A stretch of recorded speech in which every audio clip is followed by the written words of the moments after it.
Jadi, tadi kan sudah ya, jadi mana yang mau kalian kutip, boleh langsung diambil seperti ini, lalu tuliskan kutipannya punya siapa, jurnalnya, dan ini harus menggunakan Mendeley ya. Kenapa?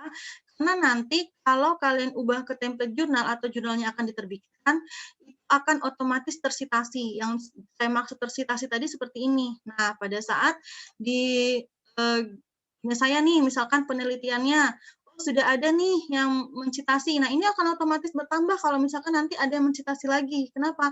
Karena tadi sekarang standar dari penulisan jurnal ataupun skripsi yang dimasukkan ke dalam repositori harus mencitasi menggunakan Mendeley kutipannya. Supaya apa?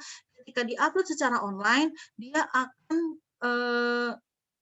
melink sendiri ke jurnalnya masing-masing. Jadi kalau misalkan pada saat kalian menulis skripsi ada 10 jurnal.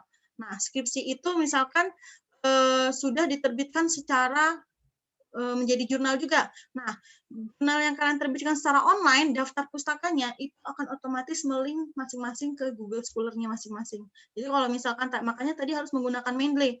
Jadi kalian masukkan nih punya Siuda, gitu ya. Nanti dia akan otomatis kalau kalian menggunakan ini, di sini akan bertambah 1. Gitu ya. Di sini akan bertambah 1 di Mendeley-nya nih. Nah, di Google Scholar-nya ini akan bertambah 1 seperti ini. Oh, ini ternyata baru ada yang mengutip saya nih. Padahal penulisan tahun 2020 ya, ini penerbitan saya. Nah, ini baru diterbitkan tahun 2020. Ternyata sudah ada yang mengambil. Kalau kalian mau lihat, ini tinggal diklik aja nanti link siapa yang ngambil tulisan kita, gitu, yang menjadikan kita sebagai rujukannya, gitu ya. Jadi ini sangat penting. Kenapa? Karena ini bekal kalian nanti untuk menulis skripsi dan jurnal. Ya, jadi kalau misalkan nanti ada yang nggak tahu tentang Mendeley-nya, gitu ya, kalian bisa tanya lagi, gitu ya. Nah, ini tadi ya Mendeley. Nah, tadi kalau kita stylenya menggunakan apa di reference, ya.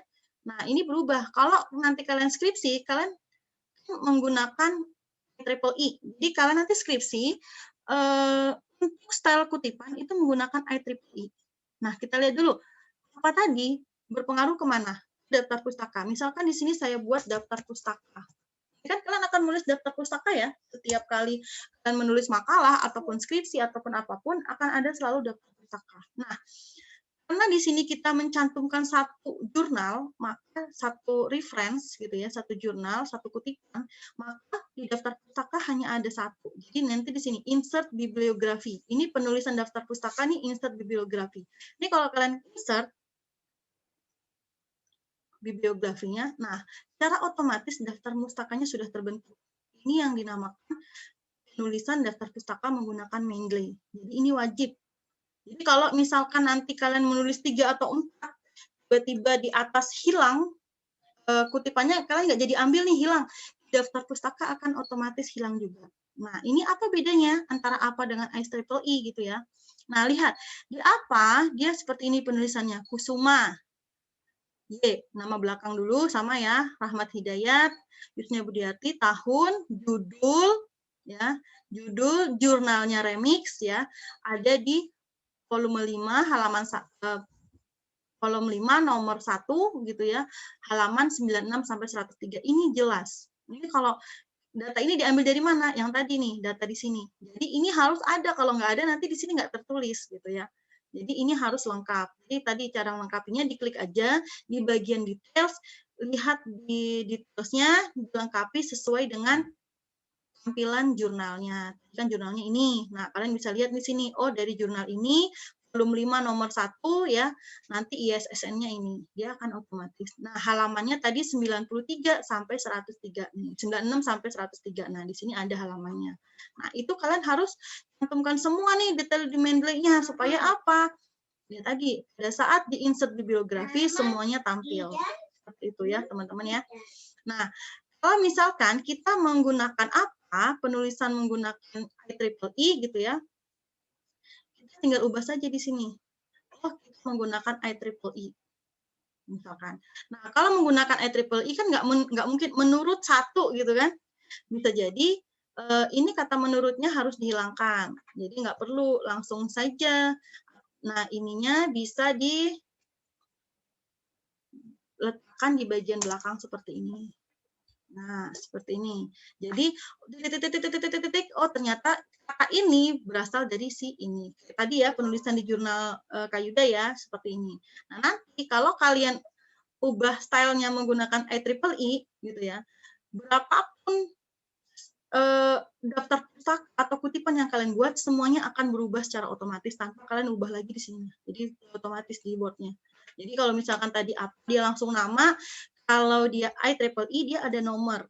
Oh, berarti dia, oh ini rujukan pertama, kutipan pertama dari Yuda Kusuma dan seterusnya. Kalau misalkan di sini kita membuat lagi nih, misalkan dari jurnal si ini. Nah, misalkan dari jurnal yang ini, yang ITC tadi, mana ya? Udah dibuka belum? Nah, misalkan dari jurnal ITC nih, kalian ngambil kutipannya ini, misalkan metode ini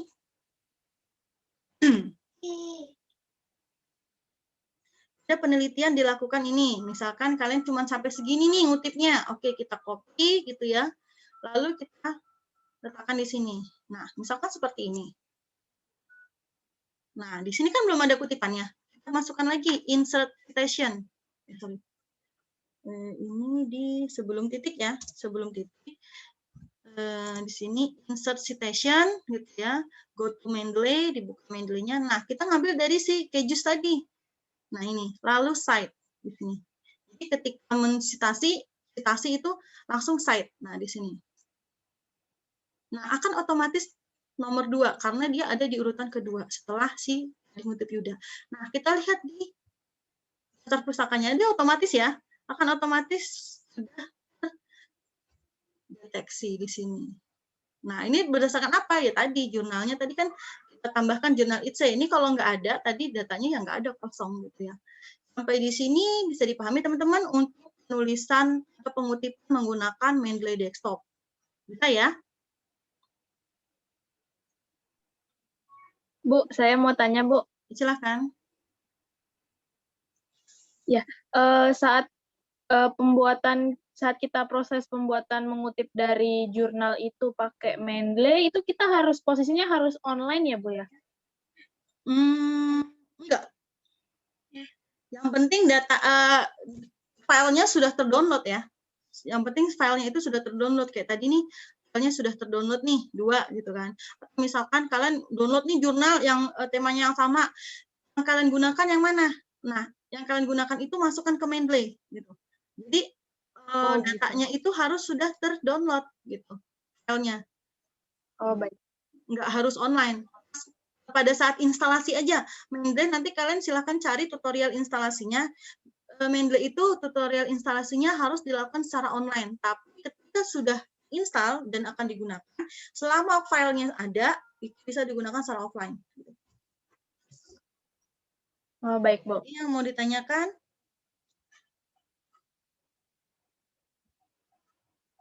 Oke, sudah. Saya mau nanya, Bu. Oh iya, silakan. Siapa nih? Radin. Radin, Bu. Ibu punya channel YouTube nggak, Bu? Nanti akan di-upload di channel YouTube. Ini ya, yang ini materi ini kan nanti tutorial, Bu. Saya puyeng, Bu. Tutorial ini. Oh. Iya. Nanti kan nanti videonya ini akan saya upload di YouTube dan linknya akan saya letakkan di video pembelajaran pertemuan 1 untuk mata kuliah APSI ya. Jadi ini saya record. Kasih ya, Bu. Ada lagi yang mau ditanyakan? Nggak ada ya, udah paham ya untuk pengutipan ya, karena nanti tugas kalian untuk 2 minggu ke belakang itu kalian menentukan kalian mau riset di mana, mau ngambil tema apa, tentukan latar belakangnya, dan solusi yang ditawarkan. Solusi yang ditawarkan artinya kalian mau merancang sistem informasinya itu berbasis apa? Apakah berbasis desktop, misalkan menggunakan Java gitu ya, apakah berbasis web menggunakan PHP, ataukah berbasis mobile menggunakan Android Studio misalkan. Nah, itu solusi yang ditawarkan, boleh menggunakan apa aja gitu ya, pilih salah satu gitu. Misalkan, oh aku maunya kayak ini misalkan QR code, dirancangnya menggunakan PHP web, tapi ketika mau scan boleh bisa menggunakan Android Studio, misalkan menggunakan handphone nih bisa di-scan, nah itu bisa gitu ya. Jadi tergantung kalian mencantumkan alternatif solusinya seperti apa gitu ya. Nah, oke, ini untuk jenis kutipannya ya, sorry. Nah, ini tadi bedanya A dan IEEE, karena nanti kalian kalau skripsi menggunakan IEEE, sementara materi di sini ini menggunakan ALFA semua, gitu ya. Nah, contoh di sini, jika panjang kalimat yang dikutip lebih dari 40 kata, artinya lebih dari 5 baris, gitu ya, sesuai dengan istilah yang mengikutinya, yaitu dengan cara memblok kalimat yang dikutip tanpa tanda petik, ya. Ukuran font dan spasi sesuai dengan karya tulis, tetapi ditulis menjorok masuk 1 spasi 1 cm atau 5 spasi dari batas kiri margin tulisan Anda. Nah, ini cara nulisnya juga beda nih. Kalau misalkan yang kalian kutip yang kayak gini nih. Ini ngutipnya banyak kayak gini, sama ngutipnya sedikit kayak gini, itu beda cara penulisannya. Nanti kalau deskripsi, misalkan kalau kalian ngutipnya cuma sedikit nih, misalkan tadi soalnya kita ubah ya.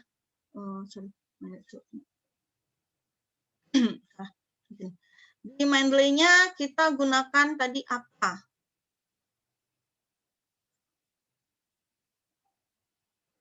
Biar berubah dulu. Nah, misalkan menggunakan apa nih penulisannya? Nah, ini biasanya kalau kalian skripsi itu spasinya adalah 2 spasi, rata kiri kanan. Nah, ini kalau penulisan pengutipannya hanya sedikit seperti ini, ditulisnya hanya 2 spasi, misalkan.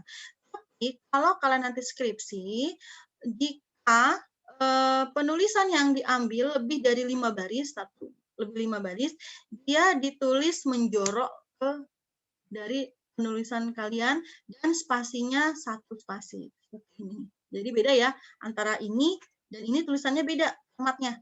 Jadi kalau dia lebih dari 5 baris, dia harus menjolok 5 spasi, menjolok ke dalam 1 cm atau 5 spasi, tetap aja. Nah, dan ditulis dalam spasi single atau spasi 1 seperti ini. Tapi kalau misalkan kutipannya hanya kurang dari 40 kata gitu ya, atau kurang dari 5 baris, dia menggunakan spasi double dan sejajar dengan margin tulisan kalian. Jadi kalau misalkan di atasnya ada margin tulisan gini-gini ya, misalkan, dan seterusnya. Nah, ini sejajar margin nih. Nah, dia sejajar margin kalau yang kurang dari 40 kata. Tapi kalau yang lebih dari 40 kata atau 5 baris gitu ya, biasanya sih kalau dosen pembimbing itu patokannya baris ya. Ini lebih dari 5 baris nih harusnya single gitu ya. Atau ini kurang dari 5 baris, ngapain dibikin single, harusnya double gitu. Nah, jadi ini spasinya. Jadi kalau kalian ada bahasa-bahasa dosen pembimbing itu kayak, ini harusnya single, ini harusnya double, itu kalian harus udah tahu kalian ngapain gitu. Jadi tadi ya, jadi ini kalau dia kurang dari 40 kata, dia ditulis secara double gitu ya, dan sejajar dengan margin tulisan. Tapi kalau dia lebih dari 5 baris atau 40 kata, dia menjorok ke dalam 1 cm atau 5 spasi dan dituliskan dengan spasi single. Seperti itu. Bisa dipahami ya teman-teman ya? Sambo. Ya. Nah, ini udah selesai nih. Udah selesai. Nah, tujuan penulisan kutipan yang tadi ya, agar terhindar dari plagiarisme ya, menghargai penulis sebelumnya. Jadi dia yang nulis susah, tiba-tiba kita ambil aja gitu kan. Jadi kita harus mencantumkan sumbernya gitu. Nah, membantu pembaca yang ingin tahu lebih dalam mengenai sumber tulisan. Nah, seperti itu ya. Nah, udah selesai ya. Untuk soalnya